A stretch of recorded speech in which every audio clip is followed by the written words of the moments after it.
سیدہ سلمہ رضی اللہ عنہا نے نبی کریم صلی اللہ علیہ وآلہ وسلم سے زمین میں دھسا دیے جانے والے لشکر کا قصہ بیان کیا۔ اس میں ہے کہ میں نے عرض کیا، اے اللہ کے رسول، اس آدمی کا کیا حال ہوگا جسے مجبوراً ان کے ساتھ نکلنا پڑا ہوگا؟ آپ نے فرمایا، وہ زمین میں دھنسا تو دیا جائے گا مگر قیامت کے دن اپنی نیت کے مطابق اٹھایا جائے گا۔ حضرت عبداللہ بن مسعود رضی اللہ عنہ سے مروی ہے، رسول اللہ صلی اللہ علیہ وآلہ وسلم نے فرمایا، تم لوگ زبردست پہلوان، بہت زیادہ پچھاڑنے والا کسے کہتے ہو؟ صحابہ نے کہا، جسے لوگ پچھاڑ نہ سکیں۔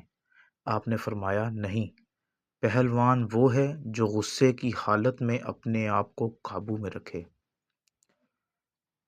جناب عمرو بن شعیب اپنے والد سے وہ اپنے دادا سے روایت کرتے ہیں کہ رسول اکرم صلی اللہ علیہ وآلہ وسلم نے فرمایا، سفید بال مت نوچا کرو۔ جس کسی مسلمان کے بال حالت اسلام میں سفید ہو جائیں، قیامت کے دن یہ اس کے لیے نور کا باعث ہوں گے۔